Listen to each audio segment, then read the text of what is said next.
Welcome to Subject to Change, a sustainability podcast. We're actually having a casual conversation between some practitioners, and we're going to start in learning about my new job. How is the job, Jody? Yes, Jody. How's the job? You look very happy. I am pretty happy. I'm working a lot more, and it's much more frantic. I mean, I've been there two months. Wow. Oh my God. Yeah. And Wow. the amount of information I've taken in 2 months feels like I've been there for 6. I mean, it's just amazing because, yeah, I have to learn how to run a business. I've never done that before, right? But I am part of the C-suite, so the decision and running the Albany office. So I need to manage staff and manage budget. The hardest thing for me is understanding the budget and the utilization, actually the utilization rates related to projects, and making sure that people are doing work at a certain level of direct bill connection and still somehow having the time and the support to have a career and develop their skills and do the things that you need to do to be a whole participating person. That's the thing that I'm struggling with most. I think EYP does it well, but I also think that it's a huge shift for me to understand. So I feel like you're always reading or watching something that's like getting you thinking and in a certain mindset. So what are you reading to that end? Because I've never been shy of saying I like to work for myself, but I hate running my business. Yeah. So I actually just received a book, The First 90 Days, and he said that he loved it and he recommends I read it and use it like as a guidebook. Okay. Of course, I'm through 2/3 of that officially, but that doesn't mean that I can't dive in. And I think I'm using a lot of the lessons from regenerative practice, and also trying to use some concepts from the 12-week year. Have you ever heard of that book? No.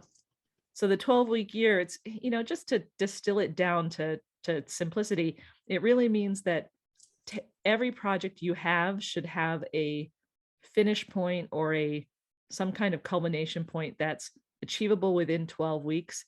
And you need to set specific goals to be achieved each week in that 12-week. And then you need to be able to say, I'm done. What did I learn from that? And it's kind of like when for a little while, I was eating 5 small meals a day, and I never felt hungry because I always knew I was going to be eating again soon, and it's kind of the same thing. If you're looking only at 12 weeks, it's not like you have this idea of failure, because you know that in 12 weeks, you're going to have an iteration and a restart. So it's a little bit freeing. That sounds like one I need to read. Yeah. It's a very simple book. Very short too. So it's always fun to read. Please don't forget to like, comment, and subscribe. When you see the little microphone in the lower right, click on that to learn more. We're so glad you're here. But I put together a whole thing with regenerative practice about the Albany office and the staff related to the office related to EYP as a whole, which was really cool. And I graphically did it, and I assigned all these goals and then showed how they interrelated and everything. And then next to it, I put a chart together and picked the things that I thought I could accomplish in the first 12 weeks. And I put them at the top of the chart, and then had a section for what questions do I need to ask? Who do I need to talk to? What is my goal? How am I going to measure if I got there? And, and I've just started like trying a week at a time to look at that chart and move the buttons. We'll see if it works. Let's learn a little bit about regenerative practice. When are you going to do a workshop with me on regenerative practice? I can definitely share. You know what? Maybe we should talk with Bill Reed first and interview him. Yes. And then we should have a discussion about the concepts, and Roxanne's been through the cohort and will recognize that. I mean, I haven't used the what's the word? The graphics, the little pictures. What do you, in that whole process when we were drawing little hexagons, Oh, what the hell are those called? yes. Oh, God. I I've haven't used, forgotten yeah, I haven't used those things. visualizations, but I've used some of the visualizations from previous lessons I've learned. So now I need to go back to my notes from regenerative practice and find some of those, like setting the goal and where's the starting point and where's the direction that you're going and where's the, you know, I need to look at those. But yeah, we could, after we talk to Bill, I think it would be great to have like a regroup and a discussion of regenerative practice and what's a struggle or what fits, you know, what, because Roxanne, I'm sure you've applied some of the parts and pieces, right? Maybe not consciously. Mm. Maybe it's just, it's in here somewhere. So wait, did you do it and you're not, did you do the, what was it? Like a, Yeah, regenerative practice training. Was it? Yeah. Regenerative practice training. Yeah, let's call it that. That sounds good. Yeah. Did you did the training as well? Yes, I did. And I struggled with it because the language Mhm. and the concepts were really difficult for me. But whenever somebody explained it, like especially Bill is incredible. Whenever somebody explained it, when I wasn't just trying to read it and understand it, I got it. Mhm. But I haven't consciously used anything, I don't think, in anything I've done since then. It's kind of like painting. It's really an experiential thing. And we discovered that we had there's the training, and then we had a like a mini cohort, which was 5 of us that worked together on understanding a project and the meaning of place and everything. And we went through the processes of applying these different frameworks. That's what they're called. The different frameworks, right? And we kept getting bogged down in, are we doing it right? Are we doing it right? We're not sure we're doing it right. And it's more like painting, where you can't know if you're doing it right until you put the paint on the page. And then when you see it, you're like, maybe I should tweak that a little bit. So the whole thing was, if you just read it, it was like reading about how to paint. But if you started to do it and started to paint, you could explore different ways of doing it. Oh, that color is different. I wanted to use a different brush. I didn't think that this worked the way that it turned out to work. And that whole exploration is what made it, for me, made it real. And then I think that's why I'm using it to, it's almost like you can use any framework to do a project, but if you don't use any framework, you're not going to force yourself to find information. You're just going to do what you always know. Mm-hmm. So I use this nested systems diagram for figuring out what I want to do in Albany. And what was really interesting is I did all that, and then I was trying to define my leadership team. And as I'm laying out, and that's the wrong name, leadership team is the wrong name, but as I started laying out who I wanted to consistently get information from, the next day I looked at my list and it fell exactly into the same 3 components. The first list, like the core people I wanted to talk to, were all about the people and the culture. The second list was all the people who help understand the space and the technology and how people are working and remotely and in the office. And then the third layer was all the people who are connected to EYP as a whole and how the Albany office relates to EYP. And I didn't do that intentionally. So that was kind of cool. Neat. Yeah. Struggles with the lead rating system and project work. The call I had before this was a lead consulting project that I could not get anyone to respond to me. And I kept sending information to the project team, and the communication would last a couple of days and then it would go for months and I wouldn't get anything Wow. from anybody. So we like, and then the pandemic, of course, stretched everything out. So here we are 2 years later, building's done. Everything is, we were probably maybe 80% there with the certification, with all the materials. Wow. So there's not a lot left to do, but nobody was communicating. So today we had another call and I went over my list that I last updated in October. Here's what we need to do. Here's what I need help with.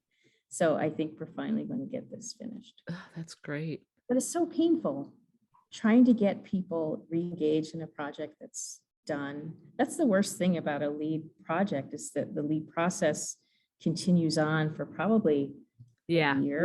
a year after the construction's done. Everyone's moved on. Yeah.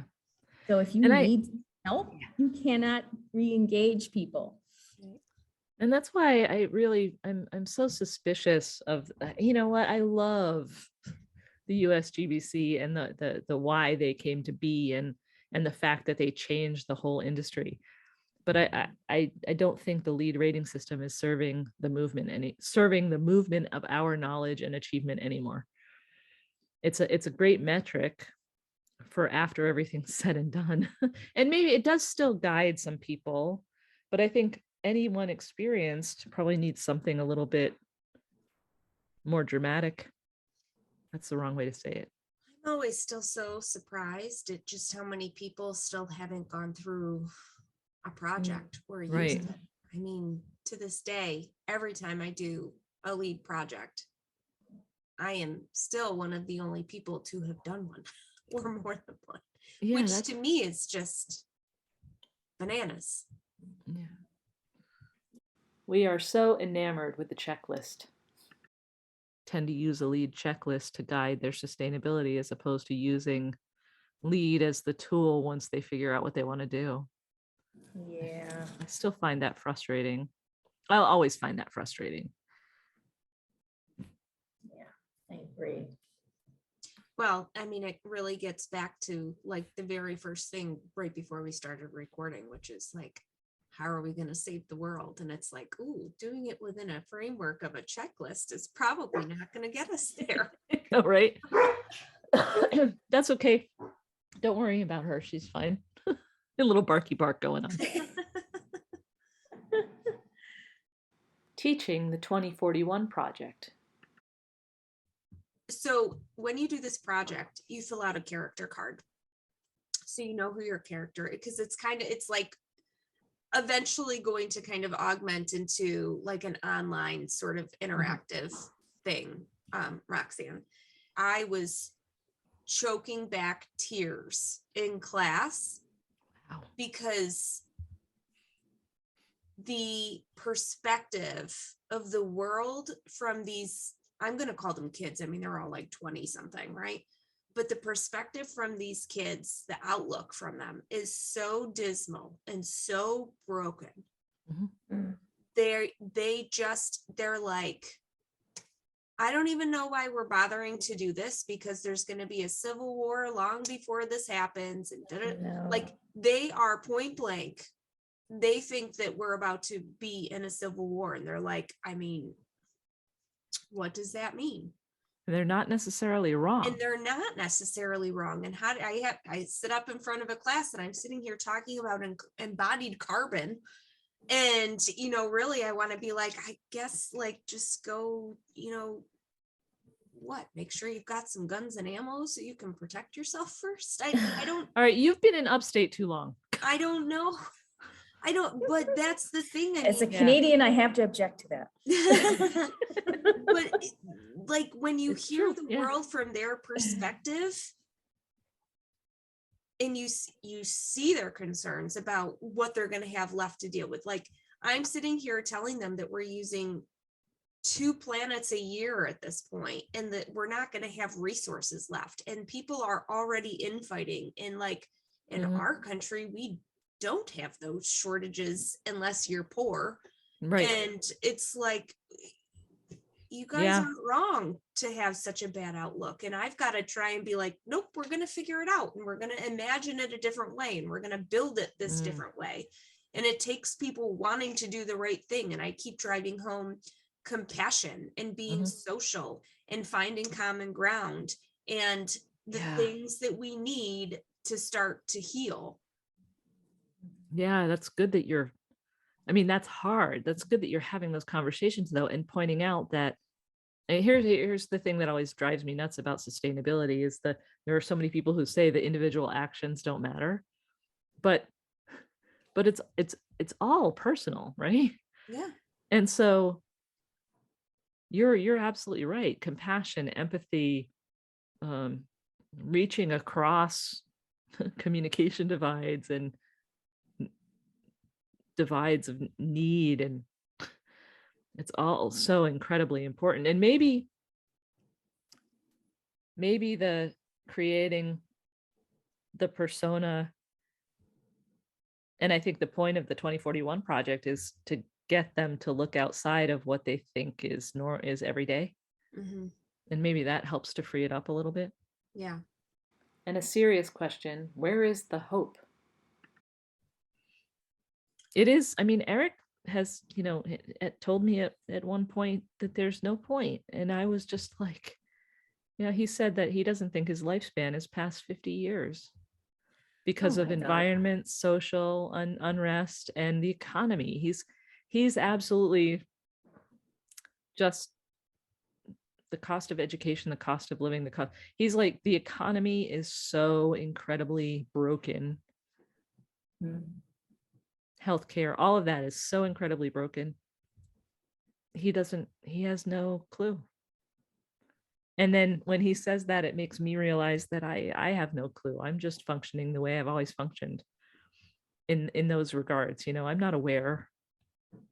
I saw Ukraine, the invasion, and I heard about it on NPR. And what did I do was I tweeted out to NPR, how dare you talk about a pipeline not being connected and stopping oil, and all you did was talk about how that's going to impact gas prices. You didn't say it's a good thing we'd be using less oil for a couple of months. And then after I tweeted that, I was like, how can I be so callous? But then again, we have to worry about that too. Right. It's totally wrong that it's cheaper to build crap. I sit here even just dejected, especially over the last couple of weeks, because as I'm trying to figure out my living situation still, I mean, explain to me how my very small home, which is now becoming even smaller, with an office attached to it, in a garage, in a greenhouse, $485,000. That's insane. I officially have to downsize it and basically phase it. And that's the only way I might be able to get it to a point where maybe I can afford it, is if I chip away at it a little bit at a time. Like, that's so, how can we afford to build the thing that's going to get us to this achievement we're trying to get if most people can't afford to build it? And meanwhile, if you have track homes going up for $385,000, which are 3 times the size, and have what, like an R12 wall? Yeah. Like, what? Yeah. How are we allowing that? How are we allowing that? And I can't build what is now a 670 square foot home on a budget. Can I ask a really challenging question? Yeah. I'm going to tell a little short story first. Martin and I lived in Petersburg on 12 acres of land in a mobile home, and our plan was to build a house, and our house was about 2,000 square feet, which was smaller than average, but it was, decent. And it was going to be, it was LEED gold level. We were working with a LEED for Homes provider. We had it all staked out, and then the mortgage company undervalued it by like $90,000. it was still, I mean, it was $180 a square foot. That's what the cost came in. And at that point in time, the mortgage company undervalued it, even though that was so cost effective because there were no comparables in the area, because Petersburg is like Hicksville. It actually is Hicksville. That's the subtitle, Petersburg, Hicksville. But but at that point I thought, the world's trying to tell me something. What is it? And we were traveling in separate cars an hour each way every single day to go to work and to take Eric to school and to do all that stuff. And so we said, let's see what, maybe the world is telling us we're driving too much, and what can we find in town that meets our needs, and we can, pick at it and refine it over time, which is why we're where we are now. So not that I'm saying that the world is trying to tell you something, but if you thought of it that way, what would you learn from that? Or should you not build new? And maybe you need to really reduce embodied carbon and rescue an existing place and make it what you're trying to achieve. So I don't know. that has come across my mind. And I've been, all along in the background, I've had real estate listings and stuff coming to me. So, there's been some things out there that have kind of piqued my interest here and there. Like every once in a while, I'll go, I'll go look at a house, but I just keep coming back to this vision. And it was this vision that I can't shake it. Describe the vision. It started with just my house, with my land in the city, with my food forest on it. So the vision is an affordable home for me that allows me to live comfortably, meaning financially comfortable, and to have this food forest that then is open to the neighborhood. Mm-hmm. And so to kind of teach about sustainability and to improve a neighborhood, to create a neighborhood in the way that like I knew neighborhoods when I was little, where neighbors knew each other. Here's a question though. Yeah. Do you need to build a house to create that feeling? So as it turns out, a house just came on the market just on the edge of the city limits with about a half an acre with it having some pretty good south facing orientation. It's about 900 square feet. It's 2 bedrooms. And I don't know, it might work. Recognition is never failure. I felt like we had failed when we couldn't build our house in Petersburg, because it was a great design and I designed it and it was great. Yeah. I was so excited by it. And then I realized, I looked at my life driving from Petersburg into Albany always.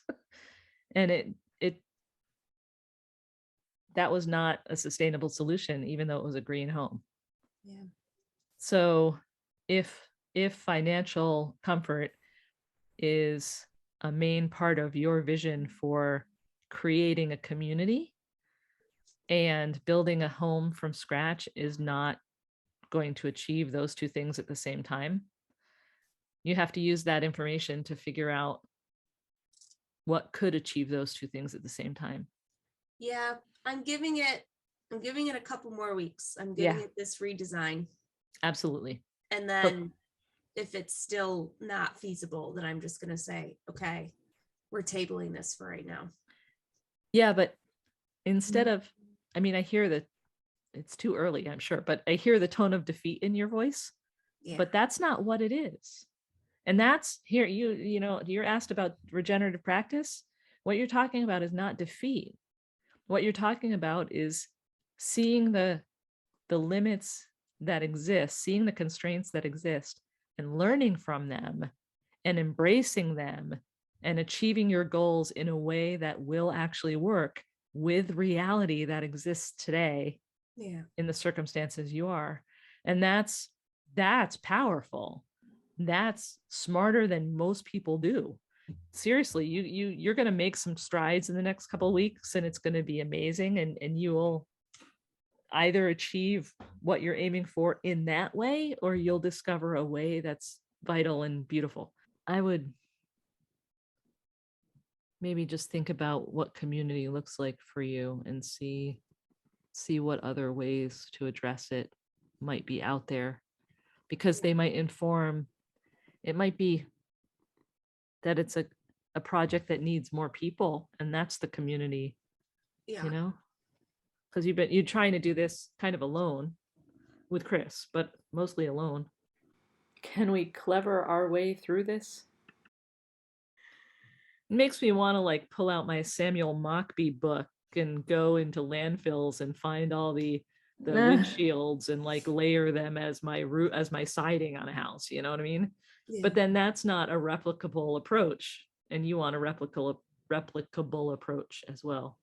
Yeah. Look at that happy cat. Sorry, he's just, it's cold, and so he blames us, but he wants us to love him, so he feels warm. So. Oh my gosh. I feel like I brought it down. I'm so sorry. No, you No. you grounded it. Let's put it that way. You made it real, right? We can't just talk theory. You're doing the brave thing, talking, like figuring out the reality, as is Roxanne in her practice. It's easy for me to espouse theory because I'm not building things, you know? We're wrapping up with plans for our road trip. By the way, on the last one of these, it was just Roxanne and I, and we decided that you and I are going out to see her in Buffalo. Perfect. Yes, yes. I'm game. We just have Not to- this weekend when we're getting a foot of Pick a date. snow. Oh, no. Yeah, no. no. Are you getting that snow too? Both of you? Since I you- think we're getting 5 or 6 inches, I think. We're getting 8 to 12. Oh. I think I heard we were 7, so that makes sense. It must be tapering off, which is the thing that never happens. Yeah. I know. Like, I mean, our we've snow only- is almost gone. We've only had we've had less than 20 inches this whole season, which is, yes, Martin is like, yay. All right. So a Buffalo trip. Buffalo trip. Yes, we will do a brewery crawl. Yeah. Sounds good. Thanks for joining us for this conversation. All right. Everybody have a good night. Everybody go have a glass of wine Yes. and have a good night. You have a good night. An awesome idea. All right. Talk to you